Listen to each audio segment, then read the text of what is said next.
Bienvenidos, bienvenidas al cuarto evento virtual de nuestra serie Historias del Diseño Latino. El propósito de esta serie es exponer las historias diversas de la producción del diseño en Latinoamérica y la investigación crítica que se está haciendo al respecto. Este evento es el resultado de una colaboración entre SODA, AIGA Baltimore y el apoyo de la Universidad Stevenson, AIGA Unidos y la Sociedad de la Historia del Diseño. Mi nombre es Raquel Castedo, soy miembro de SODA y de AIGA Baltimore. Quiero contarles un poco sobre SODA. Fue fundada hace más de 15 años en Baltimore y ha proporcionado más de 100 programas que exploraron diferentes aspectos relacionados con la historia del diseño. Para tener una mejor idea de nuestros programas, por favor, accedan a nuestra página web, soda.com, y ahí pueden suscribirse a nuestro newsletter para acceder a los próximos eventos. Estamos muy emocionados de tenerlos aquí. Ya sabemos que tenemos personas de diferentes zonas horarias, incluso las oradoras están en diferentes continentes, así que es muy emocionante tener esta colaboración aquí hoy.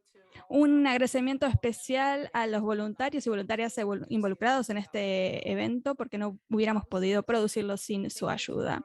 También muchas gracias a nuestras intérpretes, Julieta Méndez, Laura Lafuente, Melissa Ruffini y Paula Basile, que están traduciendo el evento a el portugués y el español. Ahora quiero presentarles a Frances Miller, que es la presidenta de AIGA Baltimore y que les va a contar un poquito sobre AIGA. Bienvenida, Frances. Muchas gracias, Raquel. Muchas gracias a todos por estar aquí con nosotras. Soy la presidenta de AIGA Baltimore. Raquel es una de nuestras miembros también y le agradecemos muchísimo todo su trabajo en esta serie de eventos.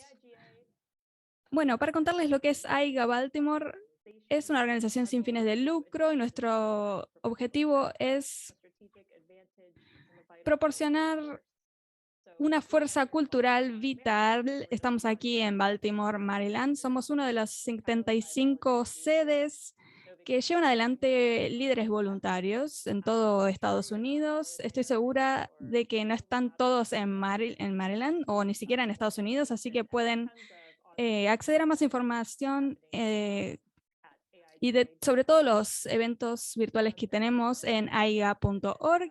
Y uno de los grandes beneficios de unirse a la comunidad AIGA es que se conoce a personas muy apasionadas y se puede colaborar con nuestras sedes. Entonces, tenemos algunos de nuestros socios de AIGA Unidos aquí y Anthony les va a contar un poco más sobre esta colaboración con esta otra organización. Hey, hello everyone. My name is Anthony Hola a Wellborn. todos. Soy Representing Anthony, AIJ Unidos, represento which AIGA is a Unidos, multi-chapter que collaboration that es una really is colaboración trying to create a space multicapítulos to que intenta empower and crear un elevate espacio and para celebrate empoderar the y lives and elevar y work, celebrar stories, and las the needs of vidas, el creatives with trabajo y las historias Latinx de los and Hispanic creadores cultural heritage. con una herencia We're hispánica.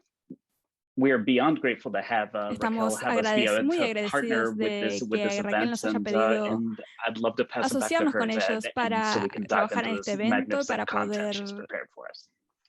adentrarnos en este contenido tan magnífico que ha preparado para nosotros. Muchas gracias, Anthony, muchas gracias por la colaboración con AIGA Unidos. Esta colaboración ha sido importantísima para nosotros. Estamos colaborando también con la Universidad Stevenson en esta serie de eventos y en este evento específico, y espero que sigamos colaborando con la Sociedad de la Historia del Diseño del Reino Unido. Estamos muy agradecidas por estas asociaciones con las que estuvimos trabajando.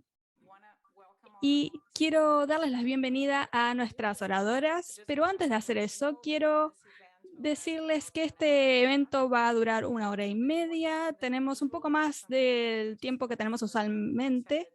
Eso es algo que los participantes nos han dicho que querían tener más tiempo para las preguntas, y debido a que tenemos el apoyo de nuestros sponsors, podemos tener a las intérpretes por más tiempo entonces, así que sí, siéntanse libres de dejar cualquier tipo de comentarios o preguntas para Livia y Patricia. Después de la charla que van a dar, vamos a tener un espacio para preguntas y respuestas. Pueden dejar sus preguntas en inglés, portugués o español, porque las vamos a traducir si es necesario. Así que vamos a empezar. Primero quiero presentar a Patricia. La doctora Patricia Lara Betancourt es historiadora en diseño y miembro del Modern Interiors Research Center en la Universidad Kingston en Londres desde 2008. Estudió historia latinoamericana y colombiana en la Pontificia Universidad Javeriana y la Universidad Nacional de Colombia y trabajó como docente universitaria en Colombia del 1990 a 1997 y vamos a compartir algunas de sus publicaciones si quieren adentrarse más en su trabajo. Muchas gracias, Patricia, bienvenida. Hola, Raquel, hola a todos. Muchas gracias, Patricia. Patricia está en Londres, ¿no? Así que es bastante tarde, ¿no? Para ti. Sí, es de noche.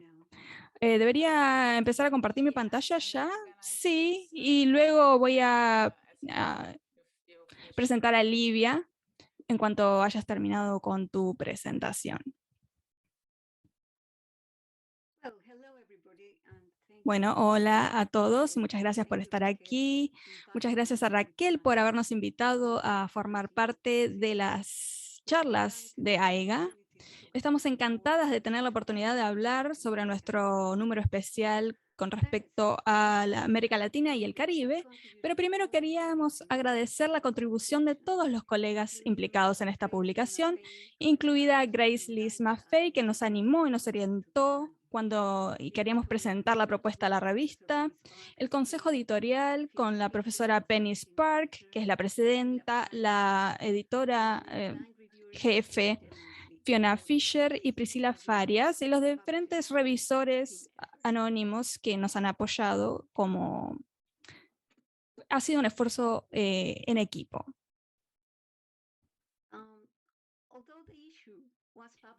Si bien el número se publicó en 2019, nuestro trabajo había empezado 5 años antes. Queríamos desarrollar una red de investigadores con ideas afines a nosotras, principalmente a través de paneles de conferencias. Recibimos una gran respuesta a nuestra convocatoria de papers y convocamos un doble panel sobre el tema de autonomía en la conferencia de la Sociedad de Estudios Latinoamericanos en Aberdeen, Escocia, en 2015.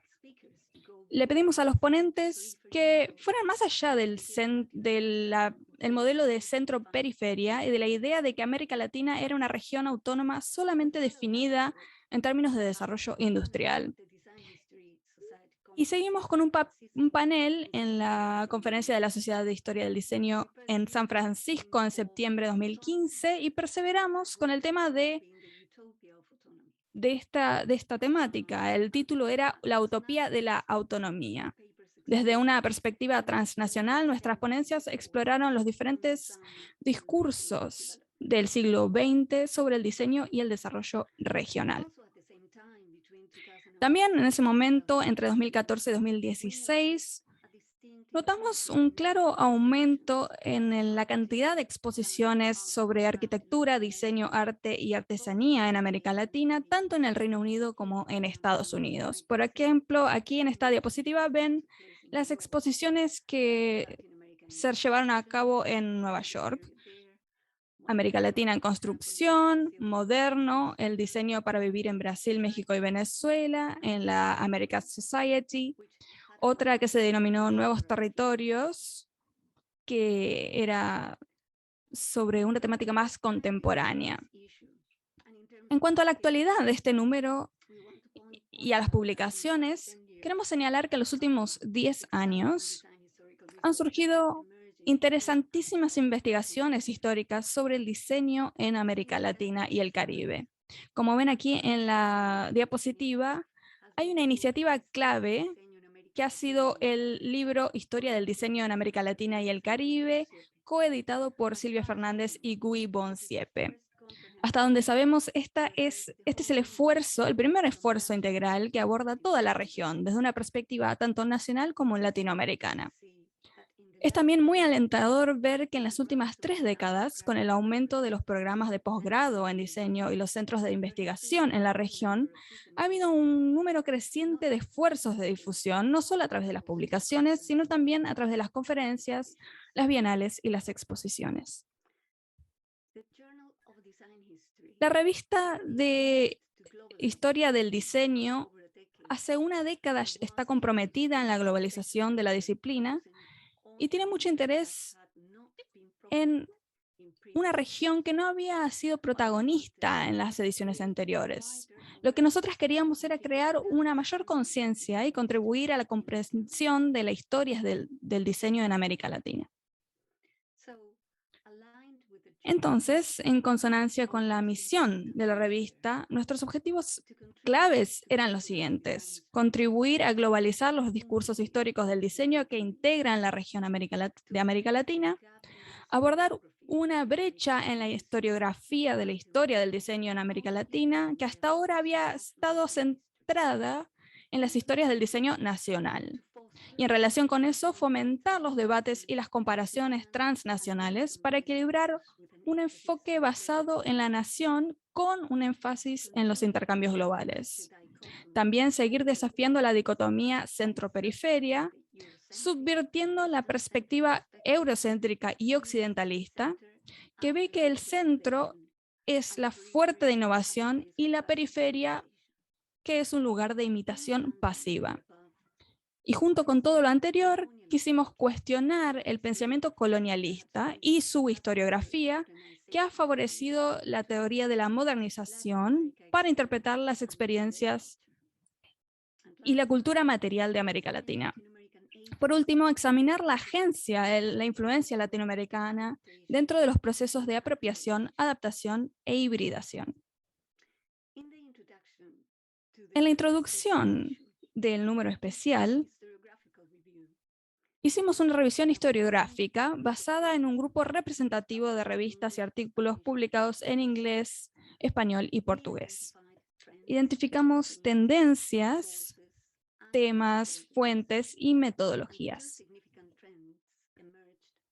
Y emergieron 2 grandes tendencias de nuestra investigación. Primero, el estudio de la historia del diseño como modernización y vinculado a los esfuerzos de construcción de nación. Y segundo, el estudio del diseño moderno, su profesionalización y su educación. Entonces, ahora me voy a referir a la primera de estas tendencias, situándola en su contexto. Las historias nacionales del diseño han sido un formato habitual para reflexionar sobre la historia del diseño. A partir de un análisis preliminar de la mayoría de los artículos del periodo 1990-2018, identificamos que hasta alrededor de 2010 había habido un importante enfoque nacional en los estudios de la región. Y si bien es necesario y es valioso, centrarse estrictamente en las historias nacionales puede ser limitante y también ha impedido tener una perspectiva más amplia de la región y de su rica red de interconexiones. Creemos que un estudio integral de América Latina y el Caribe tiene que ser mucho más de la suma o de la yuxtaposición de sus partes. También es problemática que en muchos casos esta metodología nacional esté vinculada a temas y teorías de modernización.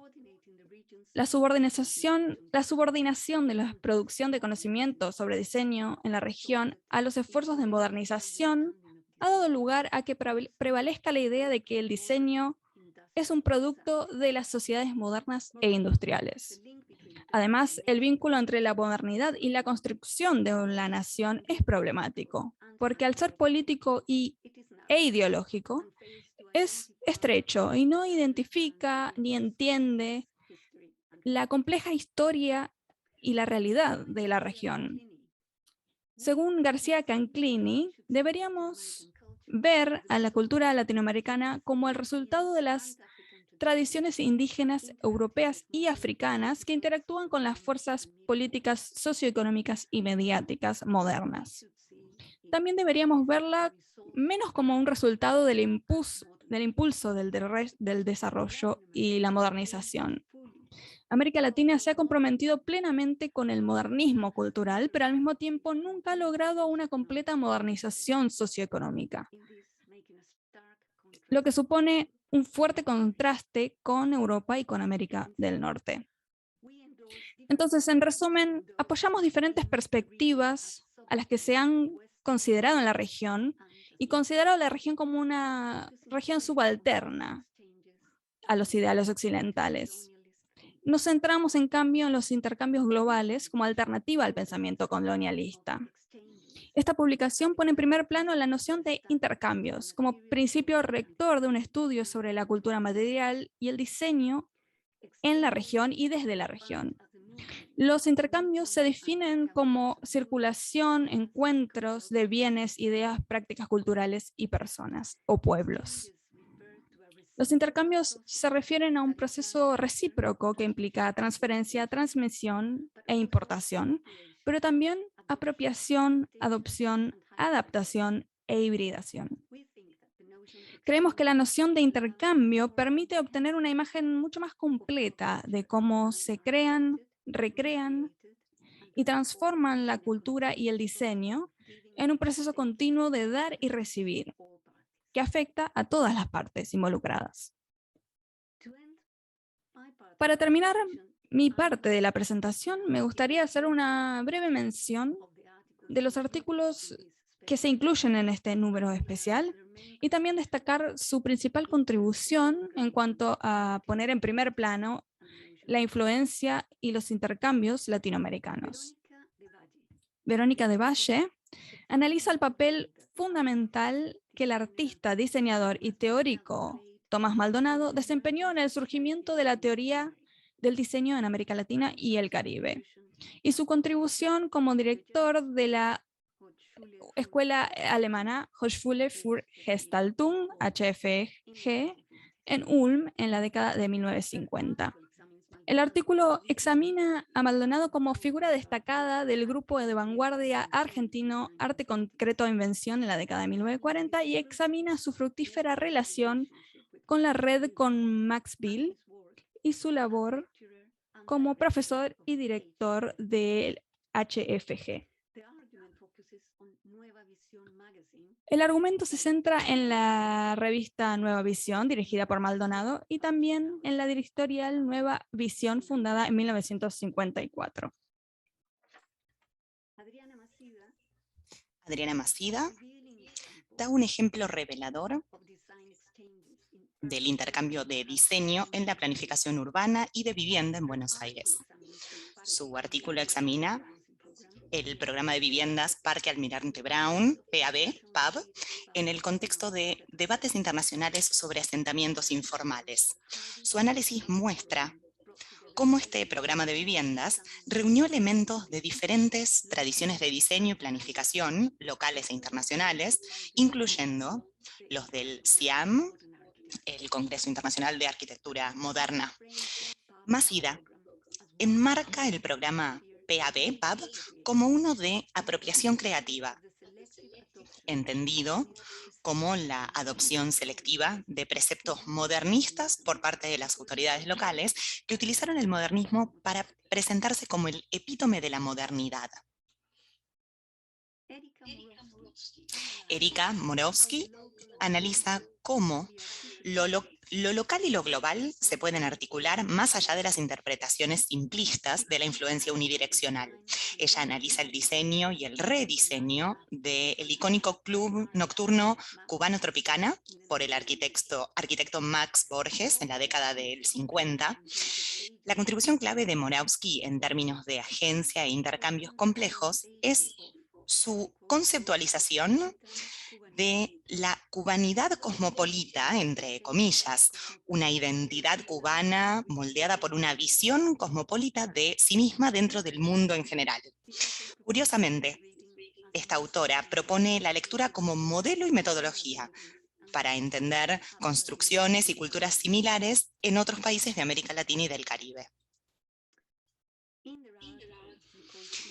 En su artículo, Nicole Christie y Javiera Manzi Araneda estudian dos de los colectivos gráficos más prolíficos y menos conocidos durante la dictadura de Chile, que fue desde 1973 a 1989, la Agrupación de Plásticos Jóvenes y el Centro Cultural Taller Sol.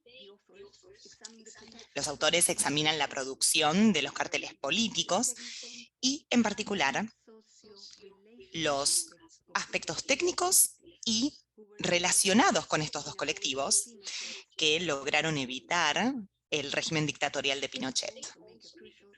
También hacen una contribución metodológica crucial a la reconstrucción archivística del pasado marginalizado. Al realizar entrevistas y talleres con los productores de estos carteles, refinaron una metodología participativa que les permitió investigar las experiencias de los diseñadores y las memorias colectivas.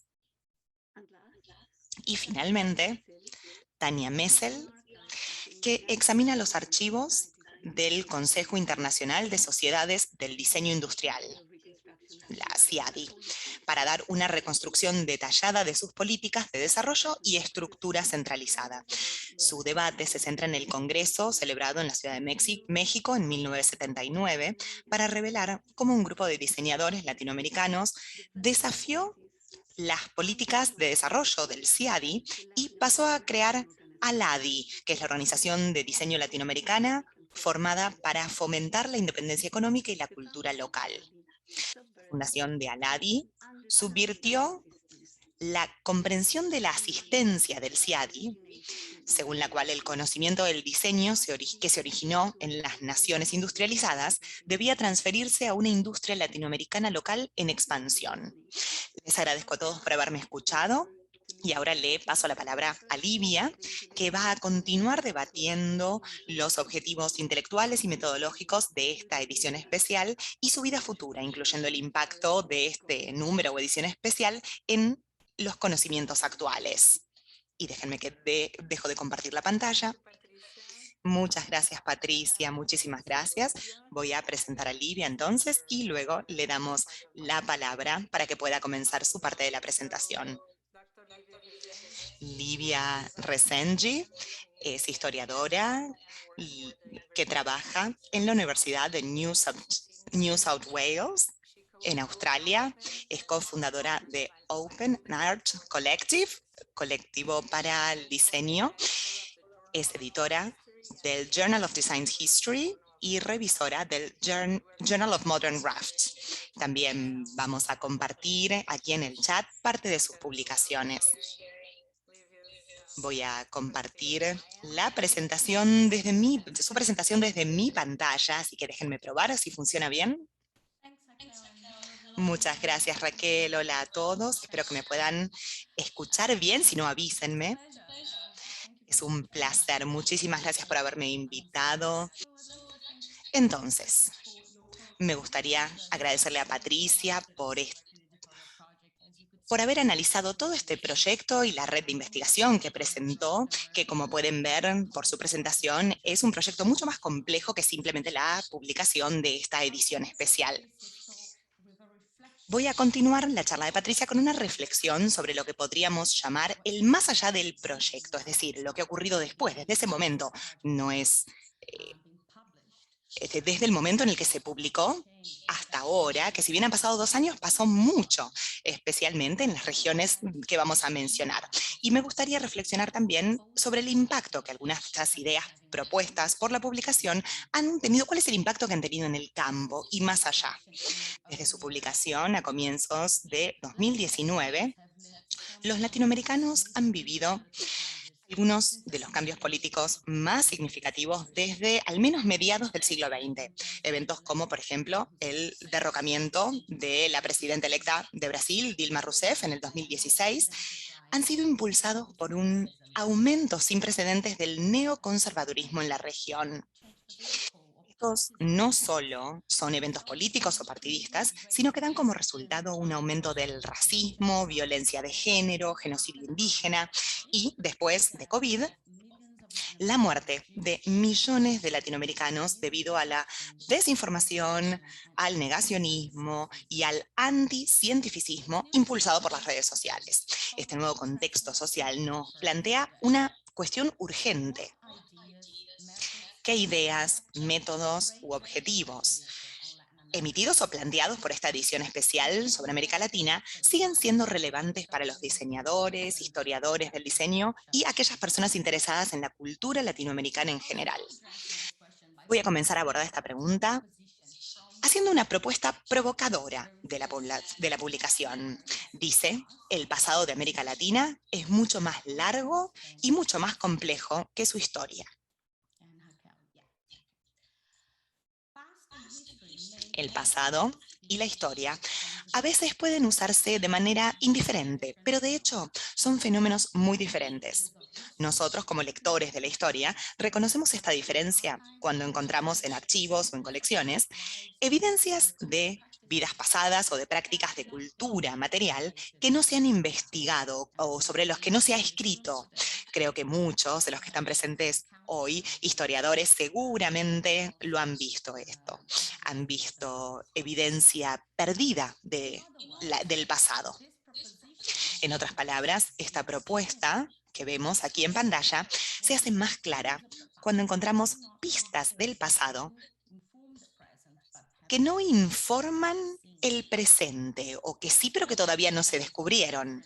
También se pueden reconocer la diferencia entre pasado e historia cuando la historia que leemos no aborda nuestras propias experiencias o nuestra propia comprensión del pasado. Al decir que el pasado de América Latina es mucho más largo y complejo que su historia, proponemos en esta edición especial, junto con sus autores, que el pasado de América Latina, y en particular el pasado cultural, material y visual, todavía no se ha investigado de manera integral o satisfactoria, que no se ha interpretado, que no se ha difundido. La cuestión apremiante del día de hoy o actual es que con el desmantelamiento actual de las instituciones de educación superior, la educación pública y los centros de investigación en lugares como Brasil, donde el apoyo financiero para la investigación científica se redujo un 90%, 90%. Tenemos que entonces preguntarnos, ¿cuál es la posición del profesional del diseño, del investigador, del historiador? ¿Cuál es la posición para poder seguir escribiendo sobre el pasado largo y complejo en esta región? Esta va a ser una pregunta que vamos a retomar al final. Esperemos que podamos dar una respuesta. El impacto y la relevancia de esta edición especial también se puede sentir en la discusión profunda de la historia del diseño en la región y desde la región que se publicó en inglés. Vamos a repetir esto, es una temática que Patricia ya mencionó, este tema de la relevancia o irrelevancia que tiene al año 2021. La historiografía de la historia del diseño de América Latina y del Caribe se ha moldeado por este enfoque en las historias del diseño nacional y en estudios de caso centrados en un contexto geográfico o temporal en particular. La escasez de grandes proyectos que intentan encontrar puntos de contacto entre experiencias culturales comparables ha limitado el alcance de la investigación en el campo del diseño. Asimismo, esta escasez ha obstaculizado el surgimiento de amplias perspectivas críticas que incluyen la región y, de manera crucial, la amplia red de interconexiones. Y esto nuevamente es una frase muy importante. Es por eso que la edición especial tiene el espíritu explícito de poner en primer plano el intercambio y el análisis, de explorar el pasado del diseño en América Latina. Digo entonces que por eso es que cada vez es más urgente eso. El intercambio aquí se emplea como un concepto para probar la prevalencia y los enfoques de historiografías modernistas que dominaron el campo durante muchos años. En estas historias modernistas, el diseño se enmarcaba como una actividad moderna, industrial, que había llegado a la región a mediados del siglo XX con pioneros del exterior que trajeron consigo los términos y las formas de trabajar como para ser adoptados, mientras la región experimentaba una modernización desenfrenada. De hecho, la modernización y la adhesión de la región a una forma más moderna de vida, que es lo que ahora entendemos como peligrosamente insostenible, se basaba, según el canon modernista, se basaba en la adopción y consumo de cosas modernas, imágenes modernas, hábitos modernos. La historia del diseño, entonces, prevaleció como la historia de la profesión, de los pioneros, del trabajo que se ajustaba al canon moderno, con la consecuencia adicional de invalidar cualquier otro trabajo de diseño que no se ajustara a ese canon. Y también podemos mencionar la nota magistral que Rafael Cardoso dio en la serie Latino Design Histories, cuando detalló cómo la investigación histórica basada en el descubrimiento y la investigación de los artefactos, como las revistas de la década del 20, cómo habían desmentido el reclamo de primacía y el hecho de ser pioneros. Volviendo al enfoque, entonces, sostenido en esta edición especial, el concepto de intercambio nos ayuda a preguntarnos hoy en día qué más ha sucedido en este largo y complejo pasado de América Latina, que ha sido invalidado por el canon, pero que, sin embargo, continúa teniendo un impacto en nuestro presente. El concepto de intercambio también nos ayuda a explorar la producción en la región, no como una copia o importación de un modelo extranjero, como mencionó Patricia, sino como un proceso recíproco en una compleja red global de interdependencia. Estas son preocupaciones que consideramos de naturaleza metodológica, es decir, no solo derivan de los resultados interpretativos de la investigación histórica, sino que estos puntos se están abordando más que nada el cómo y el por qué se hace historia, y por el impacto de la creación de la historia en nuestra conceptualización del diseño, en la práctica del diseño y también en nuestros contextos socioculturales y educativos actuales. Empleando un marco metodológico global, nuestra publicación y nuestros proyectos de investigación se suscriben a la idea de, como dicen Glenn Adamson, George Riello, el diseño como práctica y producto existe donde sea que haya una actividad humana. Y aquí entonces llegamos al último punto que quería mencionar con respecto a cómo las ideas propuestas por esta publicación han estado resonando. Si el diseño como práctica y como producto existe donde sea que haya una actividad humana, tal como nosotros decimos, entonces las actividades de la primera nación o de los pueblos africanos esclavizados que poblaron América Latina durante el periodo colonial y postcolonial es un punto ciego evidente en una historiografía que no los incluye. Como para concluir esta parte de mi reflexión sobre la relevancia y el impacto de esta publicación, me gustaría mencionar una cita que utilizamos al comienzo de la edición especial, que dice, me pueden ir acompañando mirándola en pantalla: en el conocimiento indígena de Caro, los blancos han sido el advenimiento de las malas decisiones de Caro. Auqué, rechazado por su comunidad por sus poderes de transformación, intentó muchas veces complacer a la comunidad, pero fue en vano. Quería que su pueblo poseyera el arma del fuego, la placa y todo el universo de la cultura material que hoy está en manos de los blancos. El abuelo de Auqué, sin embargo, rechazó la oferta y eligió en lugar el arco y la calabaza. Así, los blancos ganaron la posibilidad de crear ciudades y de poseer tecnología y de esta forma subyugar al pueblo indígena. Como lo han sugerido los Caro, al pensar en una propuesta descolonial para el diseño y para la historia del diseño en la región, podríamos tomar conciencia del diseño no solo como una actividad creativa, expansiva e innovadora, como solemos llamarla, sino que también tendríamos que aceptar que para muchos, por no decir para la mayoría, el diseño representa un camino de destrucción. En la próxima parte de mi charla, entonces, voy a explorar otras formas en las que el proyecto de ubicar intercambios de diseño en América Latina y el Caribe también ha impactado una beca de historia del diseño que va más allá de lo relacionado con los desarrollos históricos en la región. Bueno, quería poner esta cita porque me parece que es más fácil que la sigan leyéndola en pantalla. Entonces, en esta parte de la charla quiero explorar el proyecto latinoamericano y cómo ha impactado en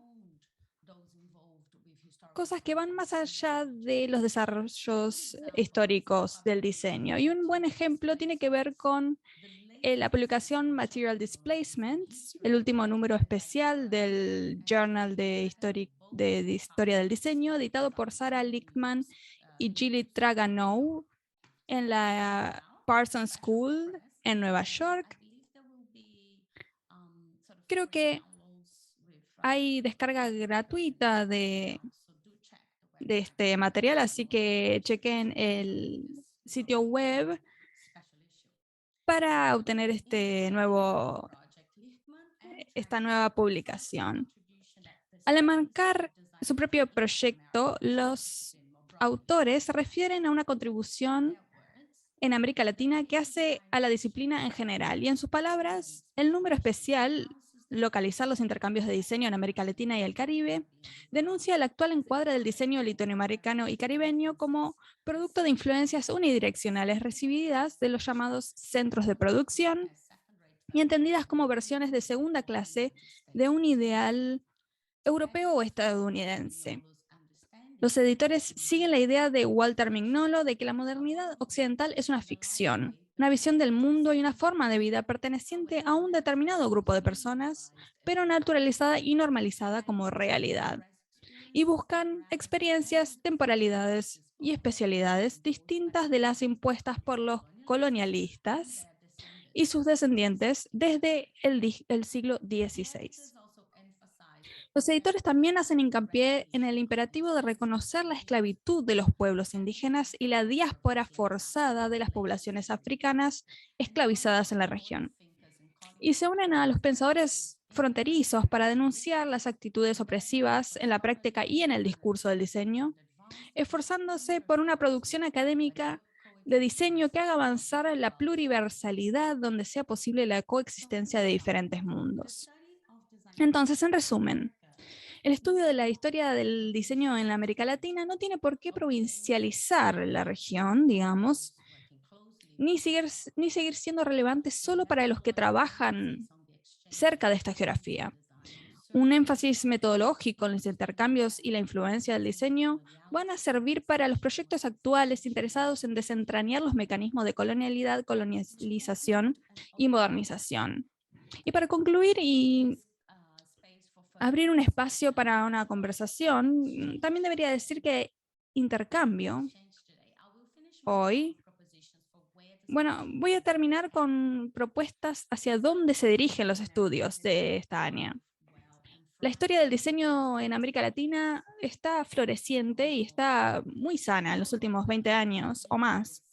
Ya no es una disciplina emergente o incipiente, sino que se ha alejado de las limitaciones de centrarse solamente en los términos impuestos por las historias de la modernización, moderna o modernidad.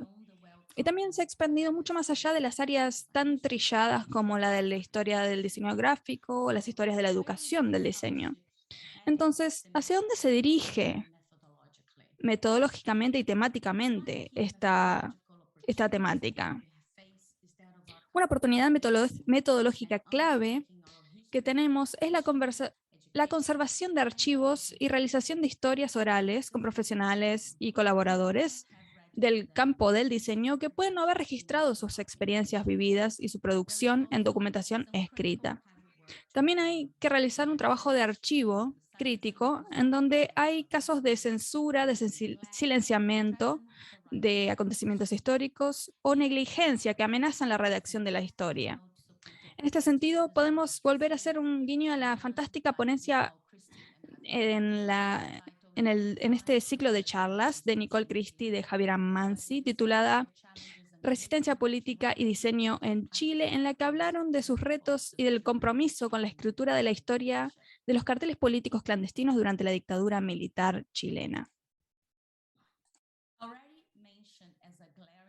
Ya mencioné como un punto ciego en nuestra historia el periodo colonial, aunque explorado significativamente por otras áreas de la historia.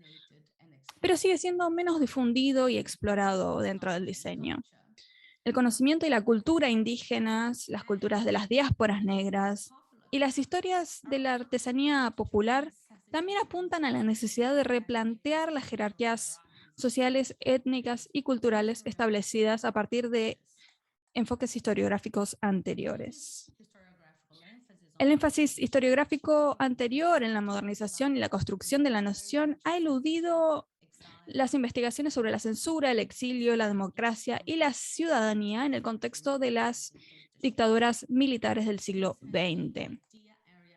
Esta ha sido un área de estudio muy cercana para mí, muy querida. He estado colaborando con colegas en Brasil y en otros países al respecto. Y creo que es necesario seguir investigando el establecimiento, el desarrollo del diseño moderno en la región bajo las dictaduras militares. También como la reactivación de la doctrina Monroe de Estados Unidos durante la mitad del siglo XX, que fue un periodo de incursiones neocoloniales de los poderes militares y culturales estadounidenses en el continente. Empleamos una lente de influencia, de intercambio, lo cual permite un espacio para investigación exhaustiva, robusta de la década en principios de los 60 y los 70, en donde hubo democracias como la chilena de Allende que coexistían con regímenes dictatoriales ya establecidos, como el brasileño, que había sido instalado en 1964. También hay espacio para que los historiadores del diseño derriben algunas de las débiles fronteras disciplinarias entre el diseño y el arte, para que puedan investigar las estrategias artísticas, las intervenciones culturales, que utilizan la comunicación y la producción en masa, que suelen entenderse como áreas de conocimiento y práctica del diseño. Y finalmente, nuestra conversación de hoy y la serie de historias del diseño latino no habría sido posible sin el trabajo de investigación original basado en la investigación de archivos, historias orales y análisis críticos de historiografías y metodologías. Este trabajo suele ser el resultado de la investigación académica en escuelas de diseño y universidades, pero cada vez más depende en otro agente de la infraestructura de la crítica y de la producción de conocimiento, y estoy hablando de las sociedades científicas como la de Artes del Diseño, AIGA Baltimore, o como dicen en inglés, AIGA, y la Sociedad de la Historia del Diseño. El sector de la educación superior en general y el de las humanidades en particular han sido atacados en la última década y mucho más en los últimos años, diría. Y no solo ocurre en América Latina, sino en todo el mundo. Es resultado directo del ascenso del neoconservadurismo y el fascismo. Entonces, en este contexto tan sombrío, las sociedades científicas han desempeñado un papel crucial en la difusión de la investigación, en la comunicación con el público en general y en el fomento del intercambio entre los investigadores de diversas circunscripciones. Y entonces quiero agradecerles a AIGA Baltimore, a la Sociedad del Diseño de Historias del Diseño, y este es el fin entonces de mi charla y abro el espacio para preguntas y respuestas. Muchísimas gracias. Muchísimas gracias, Livia. Muchísimas gracias, Patricia, por sus presentaciones y por su trabajo también. Fue una enorme sorpresa encontrar el número especial editado, y cuando lo encontré me sorprendió muchísimo.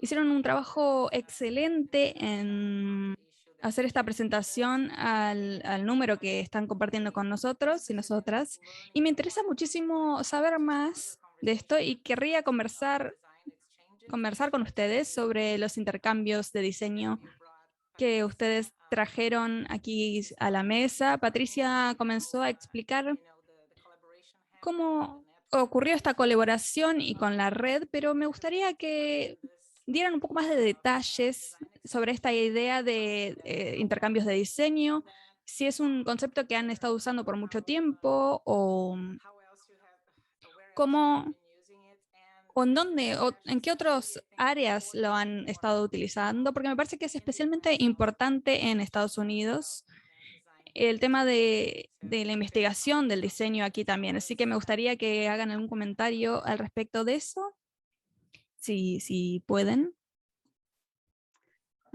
Should I start then? ¿Comienzo yo? Sí.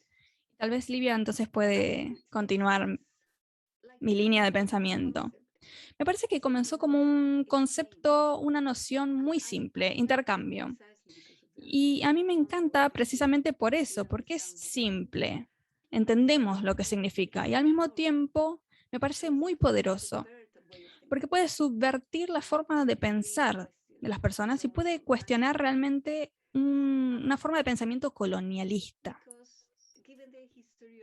Porque dada la historiografía y los cánones en la literatura, estamos acostumbradas a ver este discurso repetido sobre que las cosas maravillosas ocurren en otro lugar y que nosotros sentimos las consecuencias de eso, que copiamos, imitamos o somos influenciados por eso.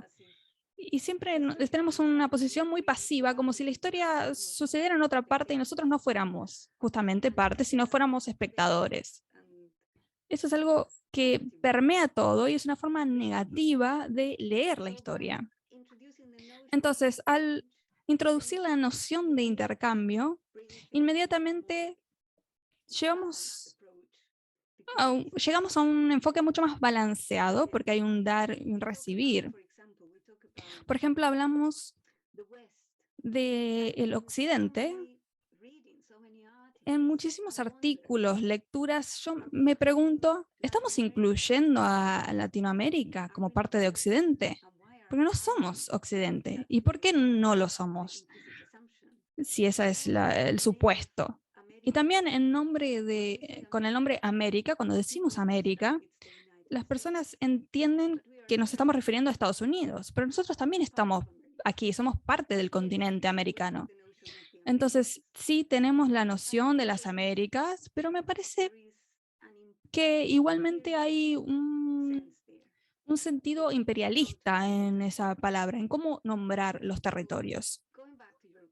Entonces, volviendo a tu pregunta, Raquel, creo que es una noción muy emocionante. Es muy lindo trabajar con esta noción porque te obliga a pensar, ok, hemos sido parte de la historia europea desde el siglo XVI, porque antes de eso no estábamos en contacto con el resto del mundo. Entonces, en lugar de decir que fuimos influenciados, que se nos dio una religión, un idioma, prácticas culturales, me parece que es mucho más saludable, mucho mejor decir que hemos co-creado este mundo. Es una invitación realmente a ver cómo se llevó a cabo esa co-creación y cómo hemos influenciado a aquellos que nos han influenciado. Ese es un tipo de investigación que me parece que vale la pena explorar. Sí, exactamente. Livia, ¿te gustaría hacer algún comentario al respecto? Porque tenemos algunas preguntas y creo que hay una conectada con este tema, pero quiero escuchar qué tienes para decir tú. ¿Has trabajado con este concepto de intercambios? Porque hay diferentes artículos, han escrito diferentes artículos ustedes y invito a todos los que estén aquí que descarguen esos artículos porque están disponibles, son gratuitos, así que los invito realmente a leerlos. Esta noción aparece en algunos de esos artículos, entonces me gustaría saber qué piensas al respecto. Sí, seguro. Bueno, de hecho, sí, es un concepto base de todo el número especial. Hay muchos artículos que hablan al respecto, entonces, al ser la clave. Y los intercambios no son solo internacionales, sino como Nicole Christie y Javier Amanzi también abordaron esto como algo de naturaleza mucho más interna y emergente. Pero la pregunta es importantísima porque también creo que hay algo de lo que no estuvimos hablando, que es que las posiciones de las que hablamos Patricia y yo, estamos alejadas de Latinoamérica en términos físicos hace varios años. Yo conocí a Patricia cuando vivía en Londres y trabajaba allí, y así es como nos juntamos para llevar adelante este proyecto, pero desde este punto de vista de dos latinoamericanistas trabajando por fuera de la región, nos ha ayudado a conceptualizar y a fortalecer nuestras creencias en este concepto y en esta metodología. Y también oí una anécdota que me parece que va a resonar contigo en Estados Unidos. Cuando estaba haciendo mi investigación previa sobre las dictaduras militares, en realidad se trataba sobre exposiciones internacionales y cómo Estados Unidos ha sido un agente clave en esto. Y cuando estaba estudiando una exhibición colombiana de 1983, me sorprendió muchísimo el empleo de los clasicistas franceses y el estilo de los franceses de ese momento histórico en donde Estados Unidos realmente tenía una presencia militar en Latinoamérica en general y también en el mundo. Una expansión de capitalismo por parte de Estados Unidos en ese momento. Y la exposición era en sí misma una demostración, un resultado de ese imperialismo. Y sin embargo, estaban utilizando clasicismo francés como forma de representar la exposición. Y eso realmente me sorprendió, porque como ocurre en la educación del diseño en Brasil, crecimos con la comprensión de que, y las implicancias de que estos eran mecanismos para copiar, entonces no parece que tenga sentido. Hay un mecanismo para apropiarse de algunos de estos estilos internacionales para presentar tu propio poder nacional. Esto ocurría. Entonces, parecía que era un mecanismo que se utilizó para describir la historia de la modernización de Río de Janeiro, por ejemplo,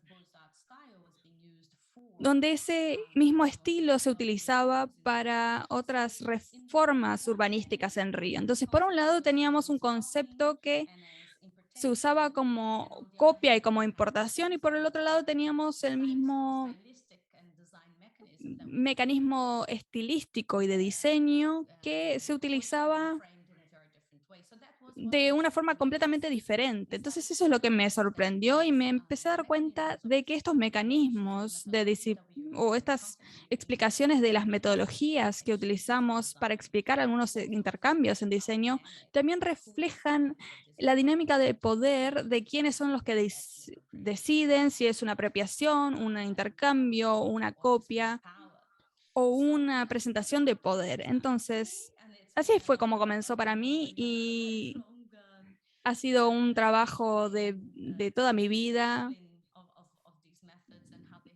utilizar estos métodos y ver cómo se han utilizado en la historia. Y un último punto, y voy a dejar aquí mi intervención porque creo que vamos a tener más tiempo de volver, tiene que ver con la educación. Creo que siempre oí esto de que la investigación y la educación se enfrentan, y cuando hablamos de diseño, en específico cuando hablamos de diseñadores brasileros, yo pude tener la experiencia de enseñar a estas personas desde 2012, siempre tenemos una discusión sobre la autodeterminación. Me parece que esta es otra de las razones por las que quisimos llevar adelante este número especial. Me interesa saber entonces, ¿qué serían, o tus estudiantes, por ejemplo, en qué estuvieron más interesados en aprender? ¿Qué querían aprender más? Excelente pregunta, de hecho, porque tuve la suerte de volver a Brasil en un periodo en donde estábamos justamente haciendo un cambio en los exámenes que implementábamos en mis cursos, y era justamente por la política positiva afirmativa que se introdujo en algunas universidades estatales en el estado de Río de Janeiro, y a través de esta política, la Facultad de Diseño, que sigue siendo una institución pública en Brasil, era donde yo estaba enseñando, por primera vez en los 60 años de historia que tenía cupos específicos para estudiantes negros, de minorías que vinieran de sectores socioeconómicos más bajos de la sociedad. Era la primera vez que pasó esto. Cuando yo fui estudiante años antes, fui estudiante de diseño allí, la constitución racial, socioeconómica de la universidad era mucho más homogénea. Era de clase media, blanca, a pesar de ser una institución pública. Uno tenía un proceso de selección que permitía que solo una élite privilegiada pudiera ingresar o llegar allí. Y con esta política de positivismo y afirmación, dieron estos cupos para minorías, y creo que justamente toda la idea de lo que estábamos haciendo fue de un resultado muy positivo. Es un poco vergonzoso decirlo, pero por primera vez tuvimos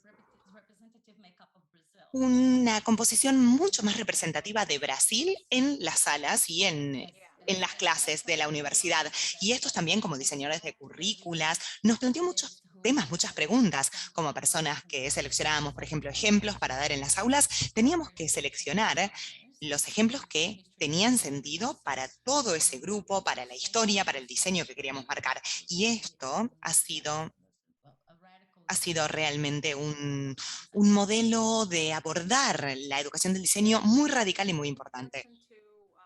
Sí, de hecho es muy importante lo que planteas, porque mientras contabas esta historia, recuerdo, porque yo en esa época todavía estaba en Brasil, cuando ocurrió ese cambio, yo estaba todavía terminando la universidad y pasando a los estudios de posgrado, pero me acuerdo de los desafíos de adaptar de manera positiva todo el temario, pensar quiénes iban a sentirse representados a través de las referencias, de los ejemplos que pusiéramos, de la bibliografía. Así que sí.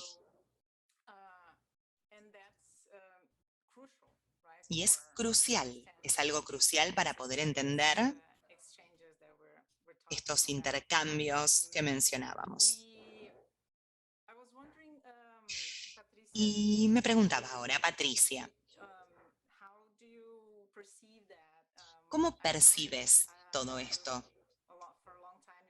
Sé que durante mucho tiempo no has estado en Colombia, no has estado viviendo en América Latina, pero ¿cómo percibes estos cambios?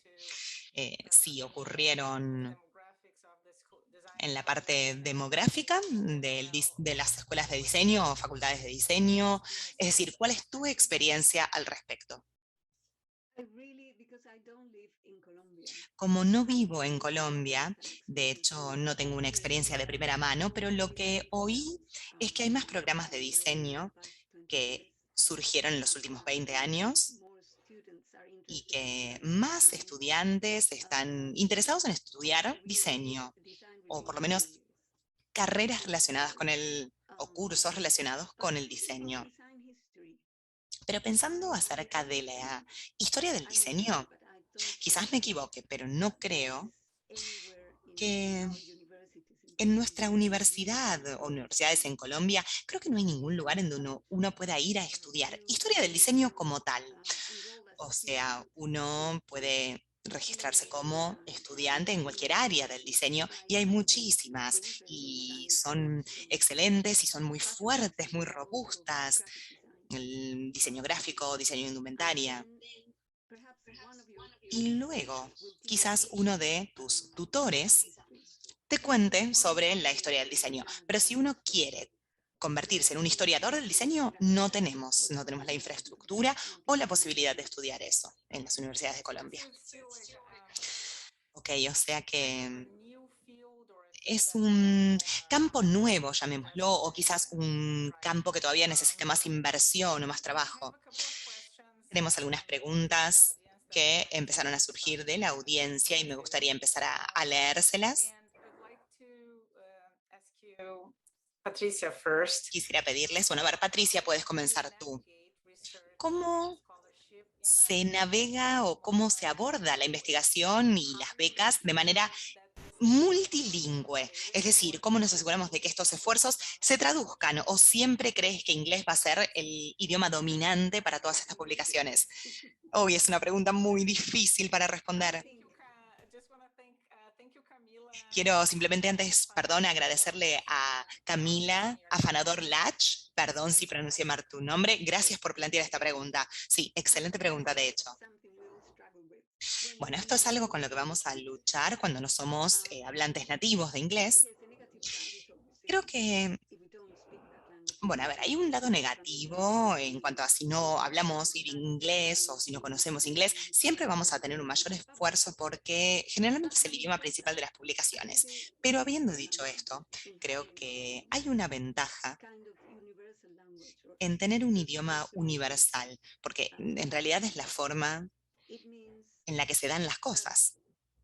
Y significa que en el fondo es un idioma universal.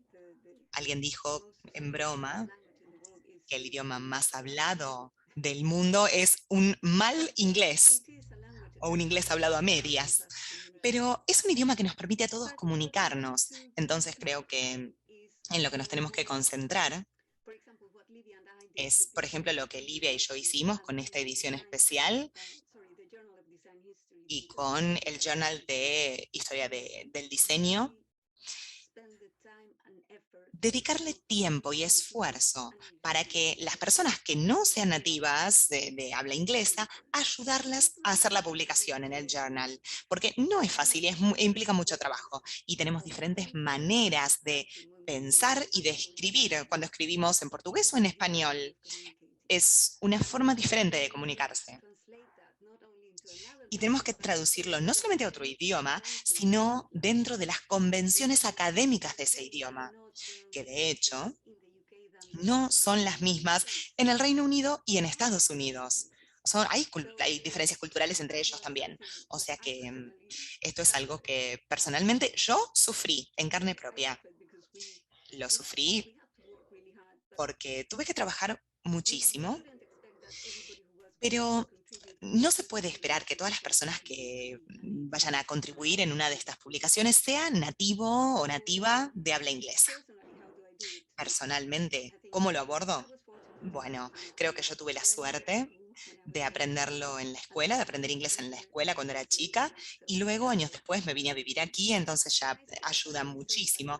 Pero aún así, digamos, yo sé que no estoy al mismo nivel que mis colegas, que nacieron y vivieron toda su vida en Gran Bretaña, y creo que hay una diferencia y que se nota. Pero tal como dije previamente, es genial tener un idioma en común en el que todos nos podamos comunicar. Gracias por esta respuesta. Y en realidad lo que estamos haciendo aquí, creo que sí.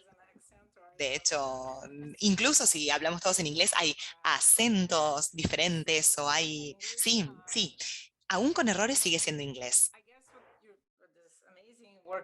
Y creo que el trabajo excelente que estás haciendo ahora es generar como un intermedio, una interfaz en donde haya por un lado la cultura de América Latina u otra cultura que estén aprendiendo, que lo que uno siempre sigue aprendiendo de la cultura,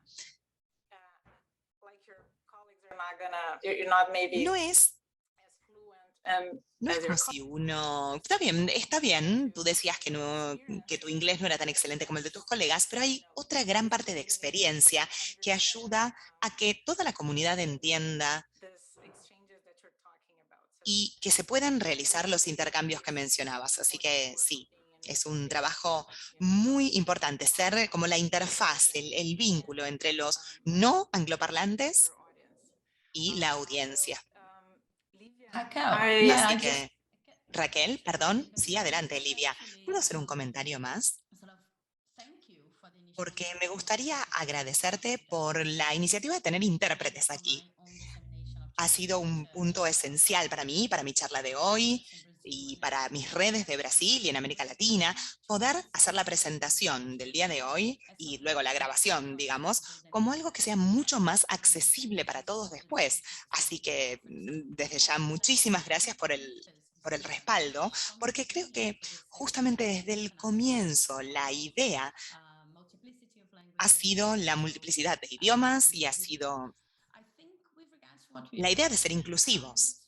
Así que justamente sugeriría que sí, hay una gran masa de, digamos, desde dónde se escribe, en qué idioma se escribe, desde dónde surgen las becas. Y yo, que estoy en la academia desde hace 20 años, siento que la academia se está convirtiendo, que no solo la academia, las publicaciones también, en realidad, parte de esta infraestructura que mencionábamos antes, de producción de conocimiento, intercambio, se ha convertido cada vez más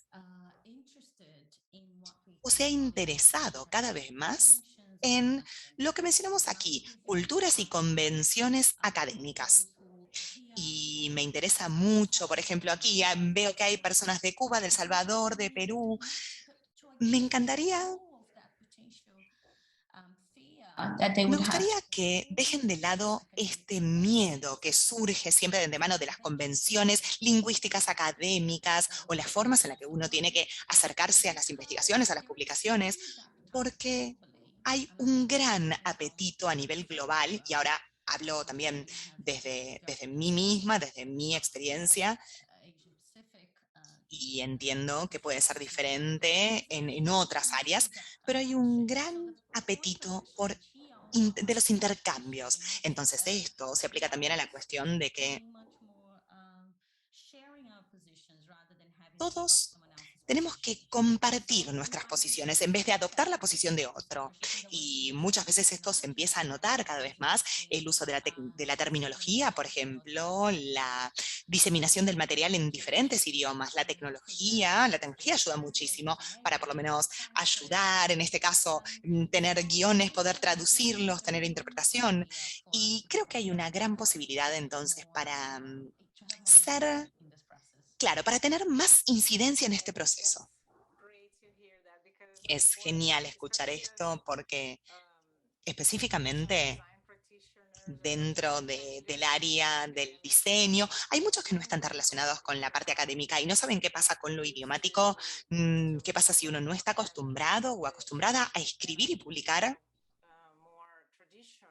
de manera más tradicional quizás, o dentro de los esquemas más tradicionales, y puede asustar mucho, pero hay muy buenas formas entonces de hacer investigación y de compartirlo, y hoy exactamente hay mayores posibilidades.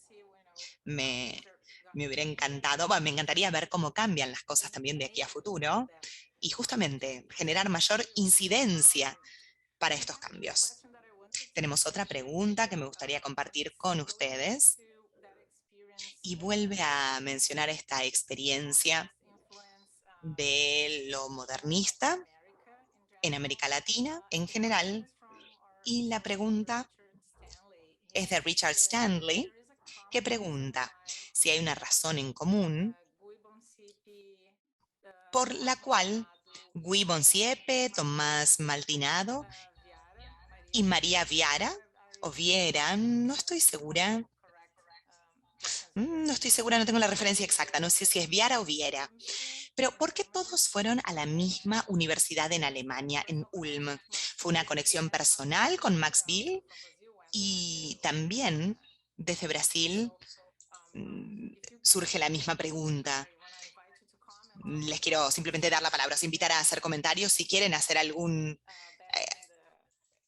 comentario extra acerca de qué es lo que ocurría en estos intercambios de la década del 60, 70 quizás. Gracias por la pregunta, Stanley. Bueno, en primer lugar, sí, digamos, hay un gran impacto de lo alemán en la historia del diseño de América Latina. Trabajaron con diferentes proyectos y trabajaron incluso en Argentina, en Brasil, pero originalmente él era alemán y también era parte del alumnado de HFG. Tomás Maldonado Bueno, de hecho, si no han leído lo que escribió Verónica Tefali en la edición especial, es fantástico lo que escribió ella, y realmente lo que hizo fue explorar qué es lo que ocurrió antes de Maldonado y qué es lo que él aportó con respecto a Max Bill. Así que, de hecho, tienen un conjunto de intereses en común relacionados con el concretismo, el nuevo concretismo, hasta mediados de la década del 50, y Maldonado, de hecho, viajó a Alemania en el momento en el que Otto Aklia, Max Bill, en el que todos se estaban reuniendo como para fundar la HFG. Pero algo interesante al respecto, esto no es simplemente la historia de encuentros fortuitos y intercambios benignos, porque por supuesto sabemos que existe mucha relación y también hasta tensiones entre Maldonado y Max Bill en la forma de conceptualizar el diseño. Maldonado fue el segundo director después de Bill. Él está mucho más inclinado a pensar lo que se desarrolló con el concepto de el ambiente de Umwelt. O sea, como que el diseño es un modus operandi dentro del ambiente. Y el ambiente no me refiero al medio ambiente, a la naturaleza, sino al ambiente en total, que está predicado dentro de esta cultura industrial, sociedad industrial, que sistemáticamente muestra que ellos son los que tienen la capacidad de intervenir y de generar un nuevo sistema.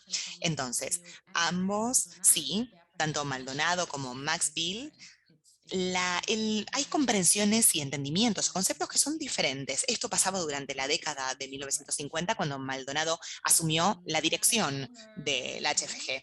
Y después también, Raquel, habías mencionado a Alex, era un brasileño que creo, no me acuerdo si hizo su carrera de grado o de posgrado, pero después volvió para ser miembro. En realidad se consideró uno de los primeros, de los fundadores de la primera escuela o facultad de diseño en Río de Janeiro, en Brasil. Y Wollner fue un discípulo, podríamos llamarlo discípulo de esta idea que surgió en aquel momento de diseño como algo sistémico, como una estética fomentada por lo industrial que podía tener una gran variedad de aplicaciones. Lo que encuentro interesante es que estos intercambios, o sea, la pregunta justamente era sobre muchos actores acá que se mencionan, pero no están todas explicadas. Esta relación no se puede explicar por una sola razón, no puedo dar una única respuesta, sino que hay que analizarlos de manera más cercana. Perdón, me silencié sin querer. Hay que analizarlos de manera más cercana, decía, como también existen unos de estos artículos incluidos en la edición especial, y parte de mis investigaciones que realicé con colaboradores en Brasil. La razón por la que digo que se tiene que analizar más en detalle es para abordar algunas de las temáticas que también aparecen en la edición especial.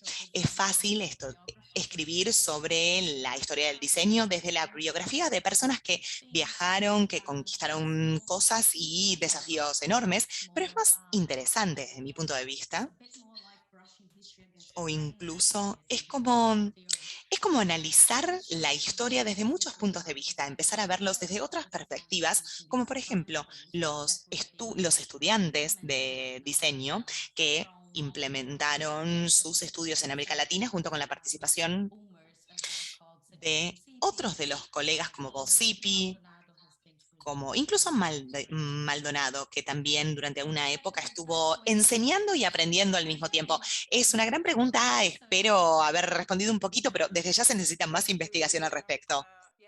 Richard, let us know Sí, muchas gracias, Livia. Richard, dinos si quieres saber más sobre eso, pero también estaba pensando Bueno, cuando leía el paper, la revista, pensaba varias cosas que me llamaron la atención, pero una específicamente era que mencionaban la importancia de los estudios latinoamericanos en Occidente y en Estados Unidos, perdón, y cómo los investigadores empezaron a trabajar con temáticas latinoamericanas, y para mí es increíble porque contextualiza mucho el por qué se hace este tipo de investigaciones, por qué se elige este tema tan específico y que esto refleja lo que se publica en los años siguientes. Entonces, mi pregunta, me gustaría volver a Patricia y hacerle esta pregunta.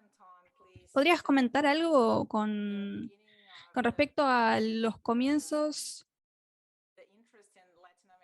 de el interés de Latinoamérica en los estudios latinoamericanos en la década del 70 y cómo ahora, hoy en día, por lo menos yo veo que hay un interés en América Latina y que está creciendo cada vez más?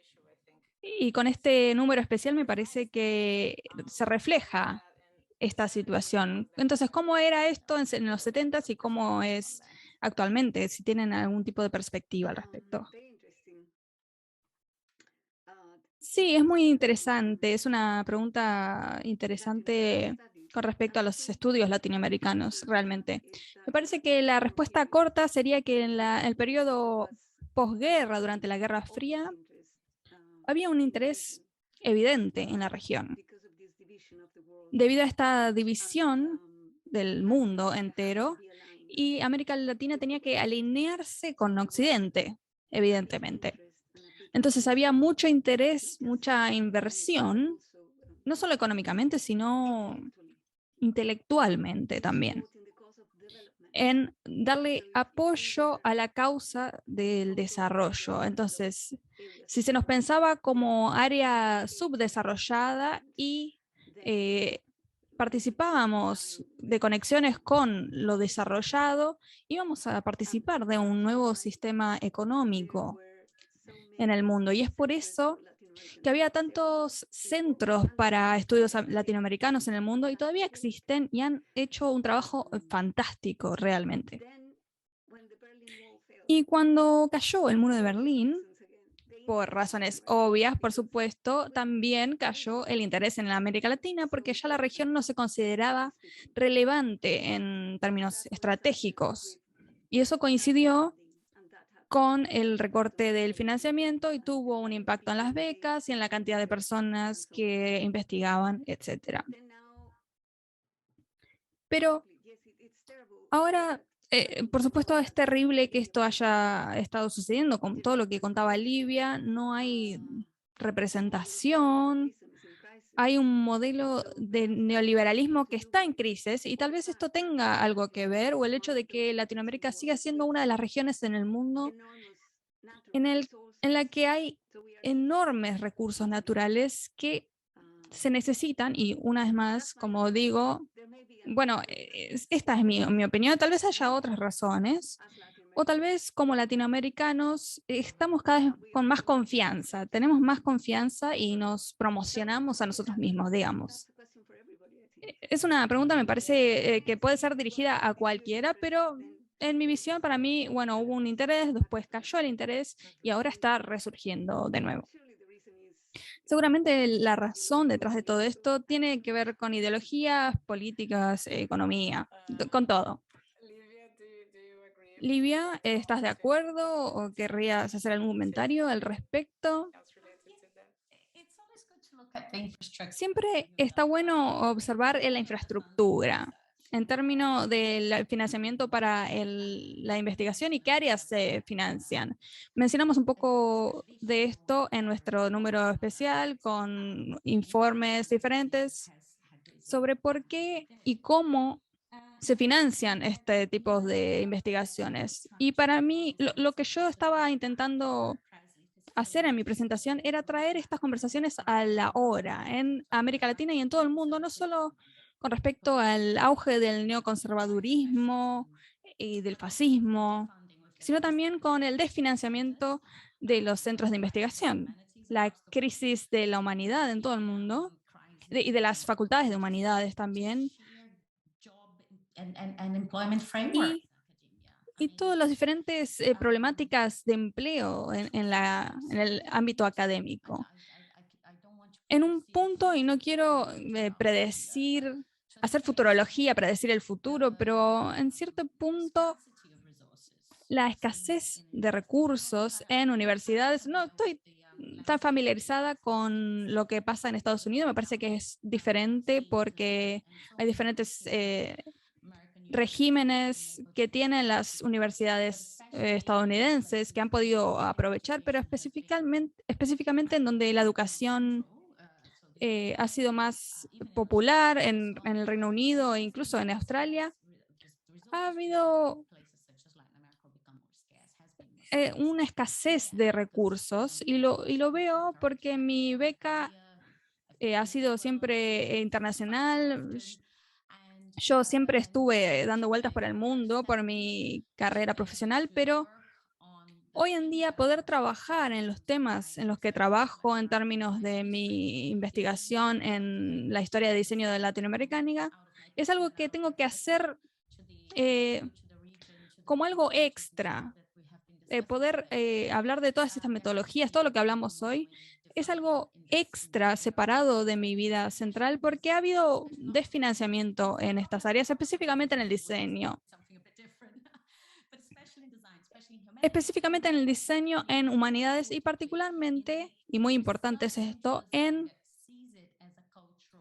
la investigación en el diseño porque se lo considera una temática más cultural y no se le da una jerarquía dentro de la academia.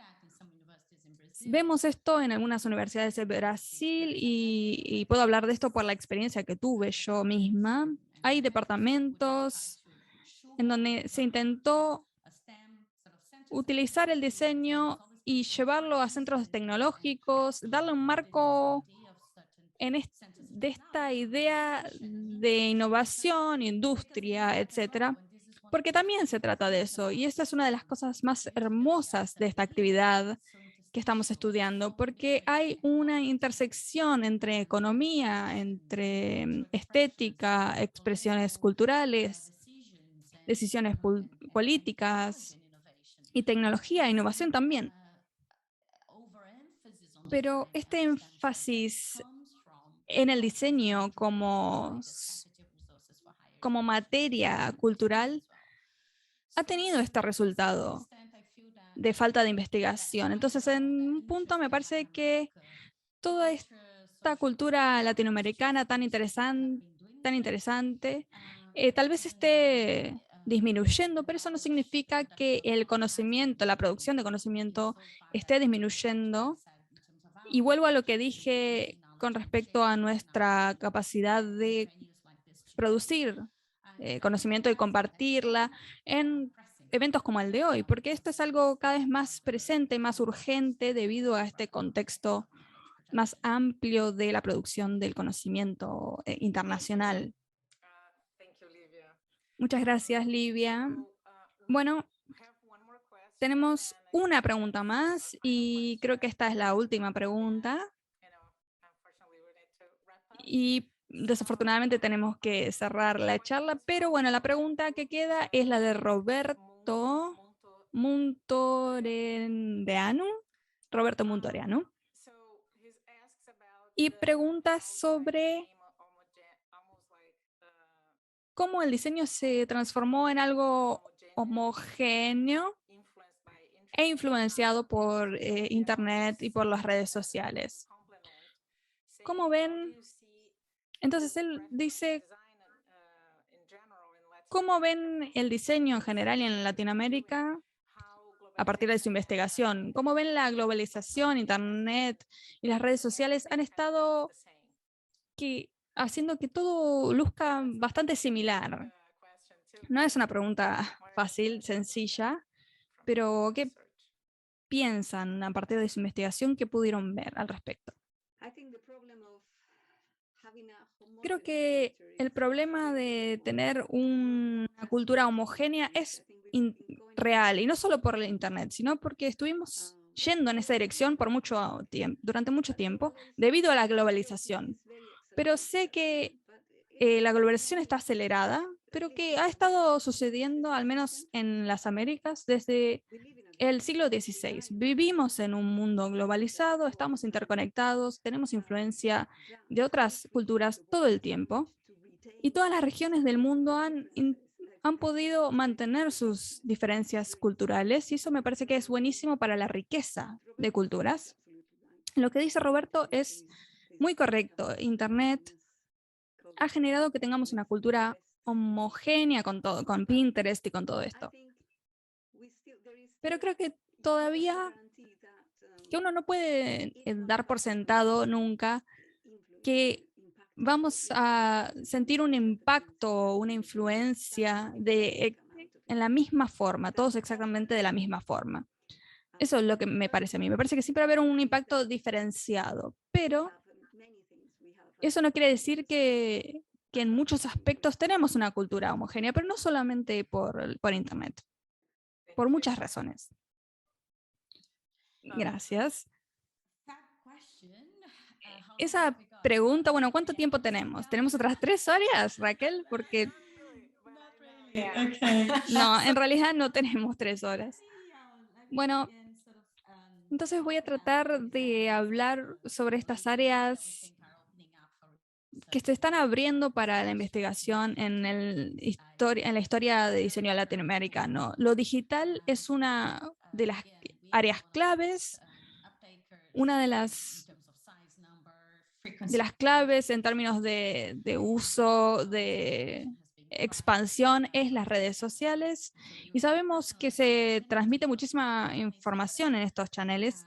Ya sé que la pregunta tiene que ver con lo homogéneo, pero esto me hace pensar en un trabajo importantísimo que están realizando los antropólogos en el campo de las redes sociales, y me parece que la investigación y que nosotros estemos interesadas en estas preguntas hace que tengamos la obligación de realmente involucrarnos en esta temática antropóloga con respecto a lo que ha cambiado en los últimos 10 años, que es un periodo de tiempo muy corto, pero que es absolutamente fundamental para comprender los cambios de conducta, en los cambios políticos y en la formación de culturas, como se sugiere aquí. Hay aspectos de homogeneización, de heterogeneización. Entonces, como no tenemos tanto tiempo, voy a dejar el comentario ahí, pero creo que lo que podemos hacer como diseñadores, como historiadores, es participar y participar de investigación historiográfica sobre lo digital para poder obtener conceptos, metodologías claves de esas áreas de conocimiento y entender un poco más en profundidad qué es lo que vemos y cómo podemos intervenir, porque si uno es diseñador, ¿cómo se puede intervenir en un proceso de creación habiendo estado moldeados por esta investigación? Y lo último que diría es que la investigación no solo para los investigadores, sino que, y esto también me pone muy contenta, porque la investigación no solo es para nosotros, para la academia. Por supuesto que nos encanta escribir nuestros papers, pero los papers no se quedan en 4 paredes encerrados, sino que la investigación es para los diseñadores que están interviniendo en la realidad con todos los proyectos que llevan adelante. Y creo que esta pregunta tiene que ver con eso, así que vayan, lean, participen de las investigaciones que se estén haciendo en el terreno, todo eso. Muchísimas gracias, Livia. Si tienen alguna referencia que quieran compartir con Roberto, podemos hacer eso porque tenemos su contacto, y Roberto, si te parece bien, podemos compartir también algunas referencias, bueno, contigo. Entonces, quiero agradecerles muchísimo a Livia y a Patricia. Sé que ya es muy tarde para Patricia, así que muchas gracias por quedarte despierta. Y muchas gracias, Raquel, y muchas gracias a todos los que estuvieron aquí esta noche o hoy durante el día. Muchas gracias a los voluntarios, muchas gracias a las intérpretes nuevamente, y quiero invitarles a chequear nuestro sitio web, sodabaltimore.com, baltimore.aiga.org, para chequear cuáles son nuestros próximos eventos. Vamos a seguir con esta serie el año próximo. Muchas gracias nuevamente por estar aquí con nosotras. Y Livia, ¿quieres decir algunas palabras últimas? No, no quiero despedirme, no quiero despedirme, ¿me puedo quedar? En realidad, no tengo las palabras suficientes de agradecimiento para ti, para Raquel y para todas las personas que han participado, porque esta ha sido una de las primeras oportunidades que tuvimos, Patricia y yo, para realmente hablar sobre lo que teníamos en mente durante todos estos 4 años que nos tomó realizar este trabajo. Así que realmente está ahora ahí afuera. Es hermoso poder hablar con los lectores, así que muchísimas gracias por venir hoy, por contribuir con las preguntas, a Raquel por haber estado ahí detrás de todo esto, y a todas las sociedades por haber hecho esto. Y esta no tiene que ser la última vez que nos juntemos, no tiene por qué ser la última vez, así que espero que podamos volver a reunirnos. Sí, por supuesto. Muchísimas gracias. Voy a apagar la cámara y vamos a dejar el chat abierto un par de minutos porque hay muchas cosas que hemos compartido. Espero que tengan todos muy buena noche o el resto del día, ya sea en donde estén en el mundo. Adiós. Muchas gracias.